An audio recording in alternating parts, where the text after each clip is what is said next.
This channel does not promote any violent, harmful, or illegal activities. All content provided by this channel is meant for an educational purpose only.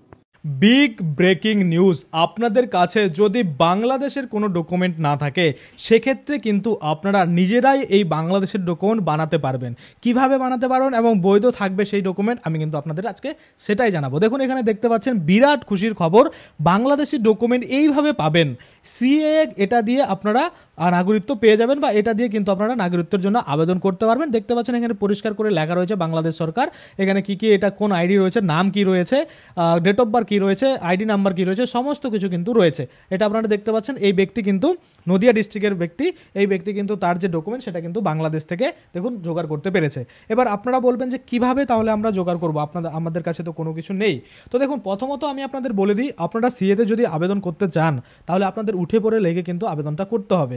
আপনি যদি ভাবেন যে আমার কাছে উড়ে উড়ে ডকুমেন্টস আসবে সেক্ষেত্রে তো হবে না, আপনাকে একটু খাটতে হবে। কিভাবে? দেখুন আপনাদের যদি কোনো আত্মীয় বাংলাদেশে এখনও থেকে থাকে বা যদি কোনো পরিচিত কেউ থেকে থাকে তাদেরকে আপনারা বলতে পারেন যে এত সালের ভোটার লিস্টটা একটু ডাউনলোড করে আমাকে পাঠিয়ে দাও, যেখানে কিন্তু লেখা থাকবে যে আপনার লিস্টটা যদি থাকে, ধরুন 2000 সালের একটা ছিল মানে লিস্ট ছিল ভোটার লিস্ট, আপনি 2001 সালে এখানে এসেছেন মানে ইন্ডিয়াতে, কিন্তু তার আগে আপনি 2000 সাল, 1999, 1998 ওগুলো সাল কিন্তু ওখানে ভোট দিয়েছেন বাংলাদেশে। তো সেক্ষেত্রে সেই ভোটার লিস্টে আপনার নাম রয়েছে, তাহলে ওই আত্মীয়দের আপনি যদি বলেন যে ডাউনলোড করে দিতে তাহলে কিন্তু তারা দিতে পারবে। তাছাড়া আপনারা যদি দেখেন যে বাংলাদেশের যদি ওয়েবসাইট থাকে, আমি জানি না বাংলাদেশের কোথা থেকে মানে আমাদের যেরকম ভোটার কার্ড ডাউনলোড করা যায় ওরকম ওদের যায় কিনা আমি কোনোদিন চেক করিনি। তো যদি ওরকম যায় তাহলে নিজেরা আপনারা করতে পারবেন। আপনাদের কাছে তো ভোটার কার্ড নেই, সেক্ষেত্রে আপনারা হয়তো ডাউনলোড করতে পারবেন না, কিন্তু আমার মনে হয় যে যে ব্যক্তি রয়েছে ওখানে বাংলাদেশে তারা কিন্তু কালেক্ট করে দিতেই পারবে। যেরকম আমাদের কি হয় যে আমরা ধরুন আমাদের যে ডিস্ট্রিক্ট, প্রথমত স্টেট, তারপর ডিস্ট্রিক্ট, তারপর ব্লক, তারপরে বুথ অনুযায়ী আমরা কিন্তু আমাদের যে ভোটার লিস্ট সেটা ডাউনলোড করতে পারি। তো সেক্ষেত্রে ওই বাংলাদেশের যদি থাকে এরকম তাহলে আপনারা পারবেন। আর যদি ওরকম না থাকে তাহলে ওই ব্যক্তি যেখানে আপনাদের আত্মীয় হোক বা যে ব্যক্তি আপনার পরিচিত রয়েছে তাকে বলবেন যে 2003 সালের বা 2001 সালের বা আপনার লাস্ট ভোট যখন দিয়েছিলেন বাংলাদেশে সেই লিস্টটা কিন্তু একবার দিয়ে দিতে। তাহলে সেই লিস্টে যদি আপনাদের নাম থাকে তাহলে কিন্তু আপনারা এই সিএতে আবেদন করতে পারবেন, কারণ আপনার কিন্তু একটা প্রমাণ হয়ে যাচ্ছে যে আপনি বাংলাদেশ থেকে যে এসেছেন আপনার সেই ভোটার লিস্টে নাম রয়েছে, অর্থাৎ আপনার এপিক আইডি বৈধ বা আপনার যে বাংলাদেশের ভোটার আইডি সেটা কিন্তু রয়েছে। তো সেক্ষেত্রে আপনারা এই সিএতে কিন্তু সেটা দিয়ে আবেদন করতে পারবেন। তো এইরকম শুধু ওই ভোটার কার্ড নয়, আরও অন্যান্য নথিও রয়েছে। ধরুন আমরা যেরকম আমাদের আধার কার্ড, মোবাইল নাম্বার, ওটিপি আসে সেটা দিয়ে আমরা ডাউনলোড করতে পারি। তো এইরকম কিন্তু আপনারা দেখতে পারেন যে বাংলাদেশের যে ডকুমেন্টস ছিল ন্যাশনাল আইডি কার্ড, এই যে দেখতে পাচ্ছেন ন্যাশনাল আইডি কার্ড, এটা যদি আপনাদের ছিল তাহলে এখন বর্তমানে আপনারা আনতে পারেননি বা নেই, এটা যদি আপনারা দেখেন যে অনলাইনে ডাউনলোড করার কোনো ব্যবস্থা রয়েছে বা এটা কিন্তু ডাউনলোড হচ্ছে, সে ওটিপির মাধ্যমে হোক বা যদি অফলাইনে কোনো টাকা পয়সা দিয়েও বের করে দেয়, সেভাবে যদি বাই করা যায় তাহলে কিন্তু অবশ্যই আপনারা কিন্তু সেটা বের করতে পারেন। কেননা এই যে এরকম এই যে ডকুমেন্টসটা জোগাড় হয়েছে এই ব্যক্তির কিন্তু ওইভাবেই জোগাড় হয়েছে। আমরা যদি দেখি এখানে দেখুন, দেখতে পাচ্ছেন এই ব্যক্তির কিন্তু জন্ম সেটা হচ্ছে 25শে মার্চ 1932, মানে বুঝতে পারছেন তো কত আগের ডকুমেন্ট। তো সেক্ষেত্রে এই ব্যক্তি যদি ডকুমেন্টসটা জোগাড় করতে পারে তাহলে আপনারা কেন পারবেন না? অবশ্যই পারবেন, কিন্তু একটু খাটতে হবে, মাথাটা খাটাতে হবে যে কীভাবে ডকুমেন্টসটা জোগাড় করা যেতে পারে। এমনও হতে পারে আপনার অসুস্থ হয়েছিল শরীর, বা এমনও হতে পারে আপনি কোনো কেস কাছালিতে করেছিলেন বাংলাদেশে, সেক্ষেত্রে সেগুলোর যে ডকুমেন্টস রয়েছে সেগুলোও হয়তো আপনাদের রয়েছে, সেগুলো দিয়েও হতে পারে। এখানে নেই কিন্তু হয়তো অন্য জায়গায় রয়েছে। এমনও হতে পারে যে অনলাইনে রেকর্ড রয়েছে, আপনারা ধরুন অফলাইনে কোনো কিছু নেই কিন্তু অনলাইনে রয়েছে, সেক্ষেত্রে ডাউনলোড করতে পারেন। যেমন এখন আমরা দেখি যে এই যে দলিলগুলো রেজিস্ট্রি হয় এগুলো কিন্তু অনলাইনে স্ক্যান করে আপলোড করে দেয়। তো এগুলো কিন্তু আপনারা চাইলে কত সালের দলিল চান সেখানে গিয়ে কিন্তু অবশ্যই ডাউনলোড করে নিতে পারবেন। তো এরকম যদি কোনো সুযোগ সুবিধা থেকে থাকে এই আইডি কার্ড ডাউনলোড করার, সেভাবে আপনারা দেখতে পারেন। এবার আমি তো আপনাদের একটা দুটো প্রসেস বললাম, এরকম অনেক প্রসেস রয়েছে যেগুলো আপনারা জোগাড় করতে পারেন। ধরুন আপনাদের কোনো আত্মীয় রয়েছে সেখানে, তো আপনাদের যে ডকুমেন্টস জোগাড় করাটা অনেকটাই ইজি, কারণ আপনারা কিন্তু বলতেই পারেন যে আমি এত সালে ওখানে ছিলাম, আমার এই ডকুমেন্টসটা ওখানে ছিল, বা আমি এই হসপিটালে ভর্তি হয়েছিলাম, বা এই হসপিটালে আমার এই হয়েছিল, সেখান থেকে যদি কোনোভাবে সেই রেকর্ডটা নেওয়া যায়। ধরুন আমার কোনো একটা ধরুন কিছু একটা হয়েছিল, কেস হয়েছিল, সেটারে কোর্টের যাওয়া না আসা বা কেস যে হয়েছিল, নোটিশ যে এসেছিলো, সেই যে ডকুমেন্টস সেটা দিয়েও কিন্তু আপনারা প্রমাণ করতে পারবেন যে হ্যাঁ বাংলাদেশের একটা ডকুমেন্টস আপনার কাছে আছে। টোটাল কিন্তু 9টা ডকুমেন্ট, টোটাল 9টা না 10টা ডকুমেন্ট বলেছে।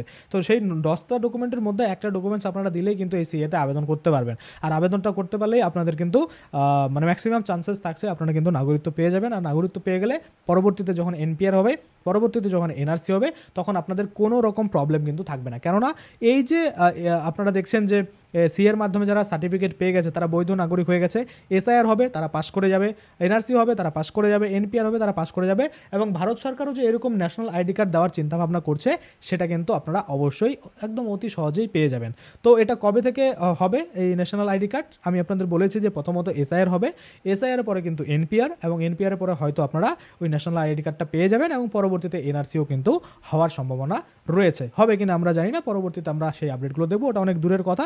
তাই আগে যেটা রয়েছে যে এসআইআর হবে, সেই এসআইআরে নিজেকে কিভাবে বাঁচানো যায়, বা 2025 সালের আপডেটেড যে ভোটার লিস্ট তৈরি হবে সেখানে নিজেদের নামটা কিভাবে যুক্ত করা যায় সেটাই আমাদের চিন্তা কিন্তু বর্তমান। তো আপনারা যারা জোগাড় করতে পারছেন ডকুমেন্টস তাদের ভালো, তারা কিন্তু পাবেন।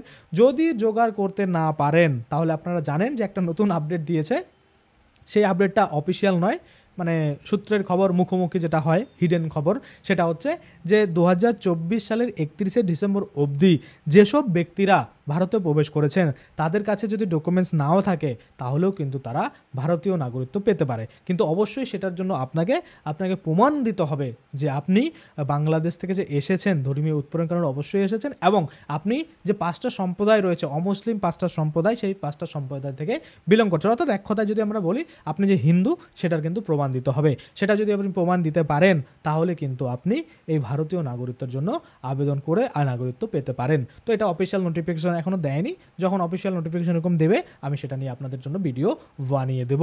আর আপাতত যারা সিএতে আবেদন করতে চান তাদের কিন্তু আমি বলে দিই যে আপনাকে দেখতে হবে কিছু কিছু নিয়ম যেগুলো আপনাকে ফুলফিল করতেই হবে। যেমন 2014 সালের 31শে ডিসেম্বরের মধ্যে আপনাকে প্রবেশ করতেই হবে। যদি পরে করে থাকেন তাহলে আর বলবেন না যে দাদা আমি কি এখন করতে পারবো, একদমই পারবেন না। 2014 সালের 31শে ডিসেম্বর অবধি যারা ঢুকেছে তারাই এখন পারবে। এখন 2024 সালেরটা এখন শুরু হয়নি, যখন শুরু হবে তখন আপনারাও পারবেন। তারপরে যদি আমরা দেখি বাংলাদেশের একটা ডকুমেন্ট লাগবে, তারপরে যদি আমরা দেখি যে আপনাদের হিন্দুত্বের একটা সার্টিফিকেট লাগবে, একটা ক্যারেক্টার সার্টিফিকেট লাগবে, দুটো কিন্তু এফিডেভিট লাগবে।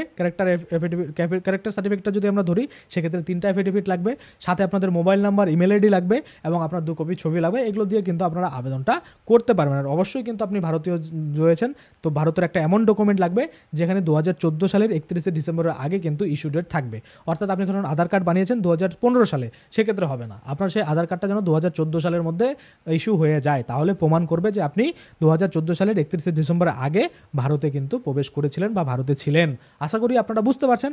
তাহলে এই যে খুশির খবর যে এই যে ভোটার কার্ড বা ন্যাশনাল আইডি কার্ড বা যাই হোক বাংলাদেশের কোনো কার্ড, এটা কিন্তু আপনারা এভাবে জোগাড় করতে পারেন। এবার বাংলাদেশিদের ডকুমেন্টস জোগাড় করা কিন্তু চারটিখানেক ব্যাপার নয়। যদি আপনাদের আত্মীয় না থাকে বা কোনো আপনাদের চেনা পরিচয় লোক না থাকে সেক্ষেত্রে হয়তো এটা জোগাড় করা অনেকটা আপনাদের কাছে কঠিন হয়ে যাবে। তো সেক্ষেত্রে আমি আপনাদের বলবো যাদের আছে তারা এই পদ্ধতি অবলম্বন করুন।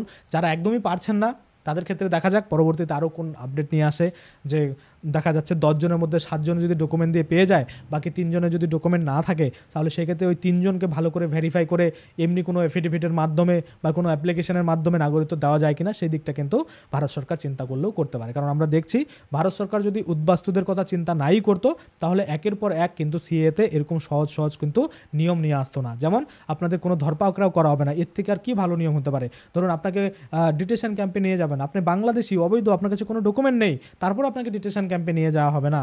ক্রাইটেরিয়া আপনি একটাই খালি নিয়ম মানতে হবে যে আপনি যেন ওই 5টা সম্প্রদায় থেকে বিলং করেন। কারণ আমরা জানি বাংলাদেশ, পাকিস্তান, আফগানিস্তানে কিন্তু হিন্দুদের উপরে অত্যাচার হয়, এবং সেই অত্যাচারিত হয়ে যারা এসেছে তাদেরকে যদি ভারত সরকারও তাড়িয়ে দেয় তাহলে তো তাদের প্রবলেম। কারণ আমরা জানি যে ভারত ভাগ হয়েছিল ধর্মের ভিত্তিতে, পূর্ব পাকিস্তান এবং ভারত ধর্মের ভিত্তিতে যখন ভাগ হয়েছে তাহলে হিন্দু যারা রয়েছে তাদের কিন্তু বাই ডিফল্ট কিন্তু ইন্ডিয়াতে বা ভারতে কিন্তু অধিকার রয়েছে বসবাস করায়। এটা যদিও কোনো আমি অফিসিয়াল নোটিফিকেশন দেখে বলছি না, কিন্তু এটা একটা স্বাভাবিককরণের মাধ্যমে বলছি।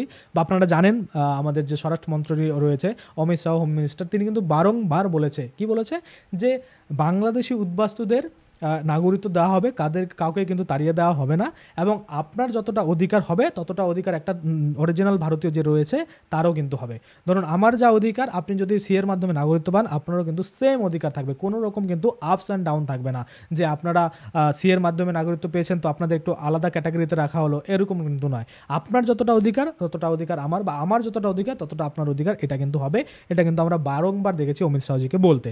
এবার পরবর্তীতে আমরা দেখব এই যে মানে নাগরিকত্ব দেওয়ার আইন যাদের কাছে নিয়েই ডকুমেন্ট তাদেরকে কিভাবে দেওয়া হয়, কারণ ডকুমেন্ট যাদের কাছে আছে তারা তো পেয়ে যাচ্ছে, ডকুমেন্ট তো যাদের সবার কাছে নেই, ম্যাক্সিমাম আমরা দেখছি বাংলাদেশের ডকুমেন্ট নেই, তো তারা কিভাবে পাবে সেটাই কিন্তু আমরা দেখব। আশা করি আপনারা বুঝতে পারছেন। তো এভাবেই আপনারা কিন্তু আপনাদের যে ডকুমেন্ট জোগাড় করার চেষ্টা করতে পারেন, হলে হলো না হলে নাই, কিন্তু একবার চেষ্টা করতে মানে প্রবলেম কি, চেষ্টা করলে উপায় হয় এটা আমরা জানি, সেক্ষেত্রে অবশ্যই একবার চেষ্টা করুন। আশা করি আপনারা বুঝতে পারছেন। আজকের জন্য ভিডিওটা এখানে শেষ করছি।